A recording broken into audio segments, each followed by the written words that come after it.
नमस्ते दर्शकों। तो आज आपको पता है 17 तारीख हो गई है। तो आज हमारा प्रोग्राम शुरू है आज दोपहर से। आज यहाँ पर यज्ञ होगा बहुत तगड़े लेवल पे। तो जैसा कि आप देख सकते हैं तैयारियाँ शुरू हो चुकी हैं।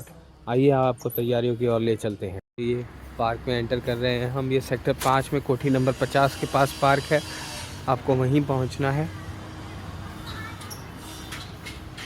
और ये देखिए अब सामान आ चुका है।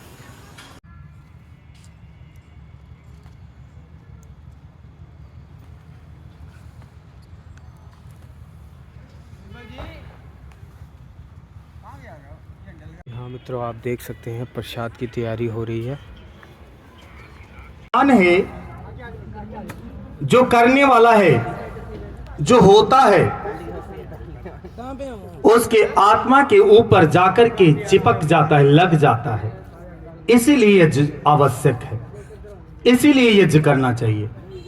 सबसे पहला रूप इसका सुगंधी, दूसरा इसका रूप जो बनता है यज्ञ का, वो अवशेष राख बचता है। तीसरा जो रूप है इसका, जो यजमान है हुआ, वो आत्मा के ऊपर संस्कार के रूप में वो चिपक जाएगा। इसीलिए यज्ञ करना चाहिए।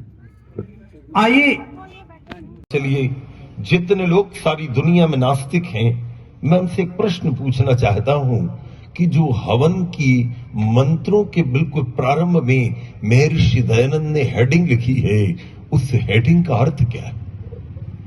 प्यारे बच्चों, ध्यान से सुनिएगा। तुम्हारे स्तर से थोड़ी ऊंची बात है, लेकिन मेरी विनम्र आग्रह है प्यारे बच्चों कि तुम ध्यान से इसको सुन लो। मुझे देखो मैं कैसे बैठा हूं प्यारे बच्चों। केवल मेरा बैठना देखना इस पूरे प्रवचन में। जैसा मैं बैठा हूं, एक भी बार मेरी रीढ़ की हड्डी तिरछी हो जाए, समझ लेना गुरुजी को अभी बैठना भी नहीं आता। आप अपने आप को देखो कैसे बैठे। बैकबोन सीधी होनी चाहिए, रीढ़ की हड्डी। अभी नई उम्र में तुम झुकने लगे हो, 60 के होगे तो पता नहीं क्या होगा तुम्हारा। और आप में भी कुछ लोग ऐसे बैठे हैं जैसे श्री हरबंस लाल शर्मा जी। मैं उनसे निवेदन करूंगा कि वो स्टेज पर आएं, अपना आसन ग्रहण करें। और हमारे सतीश कंबोज जी आएंगे, इनका स्वागत करें। सतीश कंबोज जी। ऐसे परमात्मा को बुलाने के लिए भी अपने हृदय रूपी आसन को तैयार करना पड़ता है।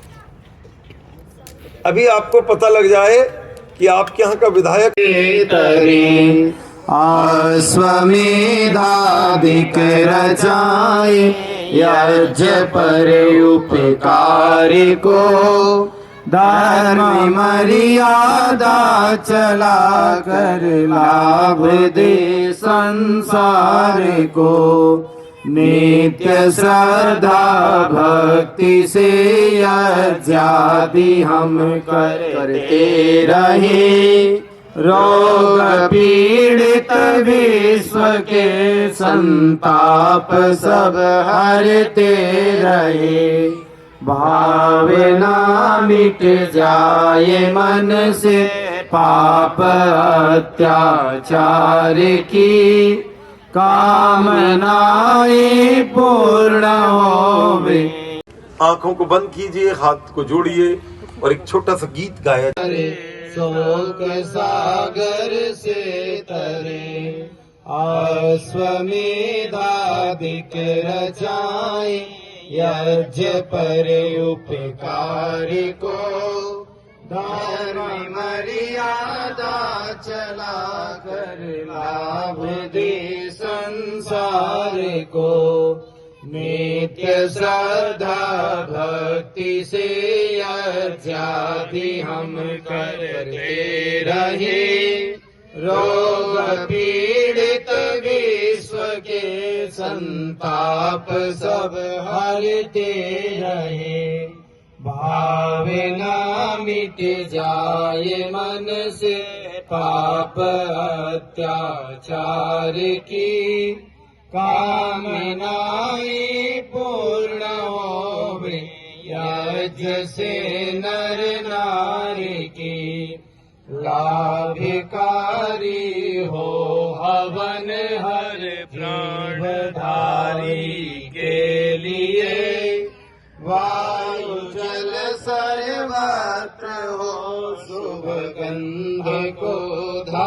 जो उनको उस वक्त में पढ़ने नहीं दिया जाता था, मंत्र उच्चारण नहीं करने दिया जाता था और मंत्र को सुनने भी नहीं दिया जाता था। बोलने की तो बहुत बड़ी बुरी बात कहता। उधर हो जाओ और मैं भी आपके साथ हो जाता हूँ। थोड़ा सा आगे आगे आ जाओ, पीछे ना जाओ। घुमाव में आओगे तो सारे आ जाओगे। गुरुकुल वाले भी कर सकते हैं, तो गुरुकुल वाले ज़्यादा बाजी मार जाते हैं। बहुत वर्षों तक अंग्रेजी भाषा को माध्यम रखा, संस्कृत भाषा को माध्यम बनाते तो पूरा देश आज स्वर्ग समान होता और हमारे बच्चे विदेशों में मजदूरी करने ना जाते, विदेशी लोग यहीं पे मजदूरी करने आते।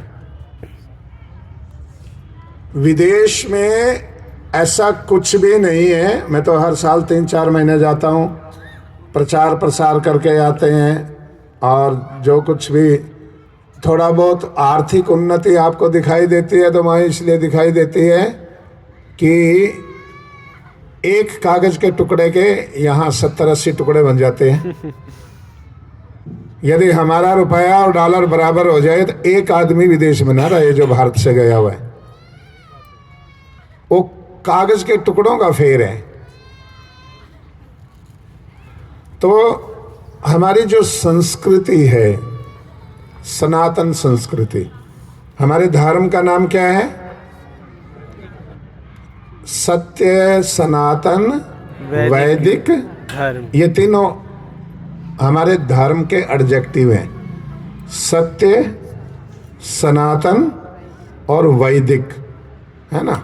वैदिक तो इसलिए कहते हैं वेदानुकूल, और सनातन इसलिए कहते हैं वो सदा से था, सदा रहेगा, और पिछले सृष्टि में भी वही था और अगली सृष्टि में भी वही रहेगा। और सत्य इसलिए कहते हैं कि उसमें कुछ भी झूठ नहीं है, अर्थात परिवर्तनशील नहीं है, बदलता नहीं है, वो एक ही रहते हैं।